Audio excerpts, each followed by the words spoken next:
नमस्कार, मैं हूं विनोद महला। आप देख रहे हैं दा मुद्दा। 18वीं लोकसभा का पहला सेशन की शुरुआत आज होने जा रही है। अमूमन परंपरा यही रही है कि पहले सेशन में विपक्ष सत्तारूढ़ दल के साथ खड़ा होता दिखाई दे रहा है।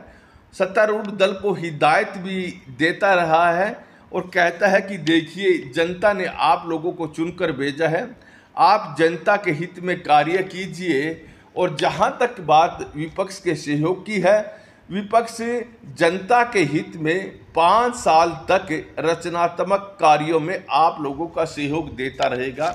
लेकिन अगर सत्तारूढ़ दल गलत राह चला तो उसका विरोध करेगा।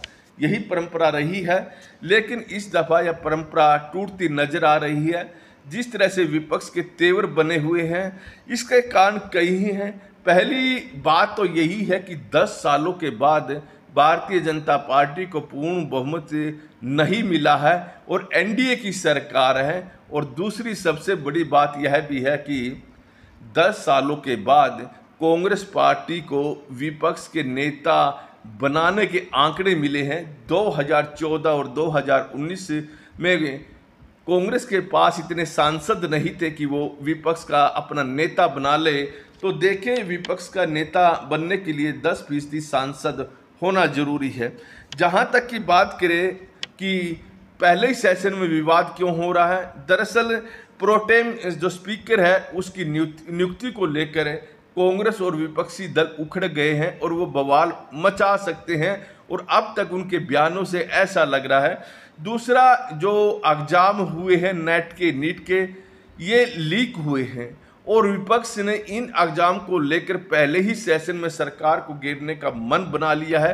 हालांकि सरकार भी पूरी तैयारी के साथ आ रही है। तो देखिए, प्रोटेम स्पीकर की बात करें, भारतीय जनता पार्टी ने यहाँ भर्तृहरि महताब को शपथ दिलवा दी है। राष्ट्रपति द्रौपदी मुर्मू ने आज शपथ दे दी है। तो विपक्ष का कहना है कि देखिए, महताब को प्रोटेम स्पीकर नहीं बनाना चाहिए था, बल्कि के सुरेश जो केरल के सांसद हैं उनको बनाना चाहिए था। उनका तर्क यही है कि के सुरेश 8 बार सांसद बने हैं, जबकि एनडीए का कहना है कि देखिए, के सुरेश 8 बार सांसद जरूर बने हैं, लेकिन उनके सांसद में गैप भी है। जहां तक की बात करें भर्तृहरि महताब की, वो ज़्यादा दिन सांसद रहे हैं, क्योंकि ऐसे चुनाव भी हुए हैं जो 1-1.5 साल संसद चली है। उसमें बेशक सांसद बनने की संख्या में के सुरेश 8 बार बने हो, लेकिन भर्तृहरि महताब ज़्यादा समय तक रहे हैं। ऐसा जो तर्क है वो भारतीय जनता पार्टी का है, एनडीए का है। लेकिन विपक्ष इस बात को मानने के लिए तैयार नहीं है और विपक्ष ने यहाँ पर कहा है कि के सुरेश दलित है। ऐसे में देखें, यह राजनीतिक एंगल यहाँ पर उन्होंने शुरू कर दिया है।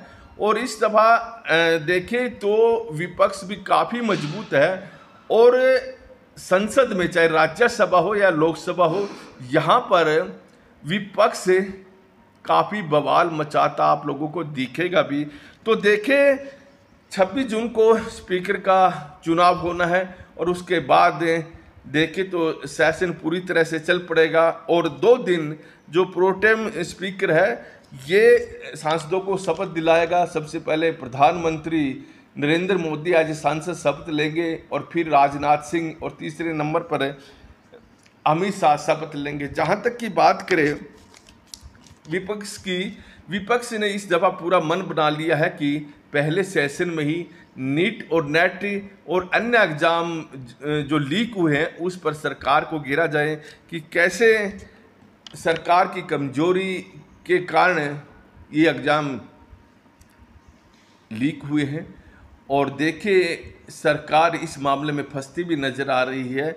लेकिन कहीं ना कहीं सरकार ने इस मामले में सीबीआई को जांच दे दी है और सीबीआई ने पहली प्राथमिकता दर्ज भी कर ली है।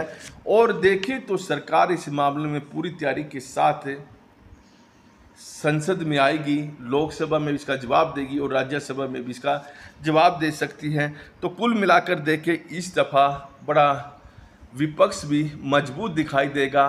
और जहाँ तक की बात करें, जहाँ सत्तारूढ़ दल किसी गलत राह पकड़ेगा तो निश्चित तौर पर उम्मीद यही की जा रही है कि विपक्ष उन्हें गिरने का प्रयास करेगा और पहले दिन से इसकी शुरुआत हो सकती है। कारण यही है कि इस दफ़ा विपक्ष के पास 232 सांसद हैं और कांग्रेस पार्टी 99 सांसदों के साथ इस दफ़ा संसद में गई है, लोकसभा में गई है। और कांग्रेस पार्टी का यही मानना है कि जितना संसद के अंदर सरकार को घेरा जाएगा उतना ही फायदा राजनीतिक तौर पर मिलेगा। हालांकि जहां तक की बात करें कांग्रेस की तरफ से विपक्ष का नेता कौन बनेगा, यहां दो तर्क दिए जा रहे हैं। कुछ नेताओं का मानना है कि राहुल गांधी को विपक्ष का नेता बनना चाहिए और कुछ लोग कहते हैं कि हो सकता है कि राहुल गांधी विपक्ष का नेता नहीं बने। उसके कारण है कुछ लोग सलाह दे रहे हैं कि राहुल गांधी को विपक्ष का नेता इसलिए बनना चाहिए कि वैसा मैसेज जनता के बीच में जाए कि देखिए राहुल गांधी मजबूती से इस दफ़ा लोकसभा में सत्तारूढ़ दल को जवाब देगा। और कुछ लोगों का कहना है कि देखिए अगर राहुल गांधी विपक्ष का नेता नहीं बने तो जनता के बीच में मैसेज भी जा सकता है कि राहुल गांधी हर समय ऐसे मौक़ों पर अपनी कमजोरी दिखाते हैं कि वो जिम्मेवारी उठाते नहीं। तो कुछ लोग ये भी कहते हैं कि देखिए राहुल गांधी को विपक्ष का नेता बनने की बजाय उन्हें जनता के बीच में 5 साल रहना चाहिए। राजनीतिक तौर पर उन्हें तभी लाभ मिलेगा। अगर वो विपक्ष के नेता बन गए तो वो वहीं पर उलझे रहेंगे और जनता के बीच में जाने का मौका उन्हें कम मिलेगा, इससे उन्हें नुकसान भी हो सकता है। खैर ये कांग्रेस पार्टी का फैसला होगा कि वो विपक्ष के नेता राहुल गांधी को बनाते हैं या फिर नहीं बनाते हैं।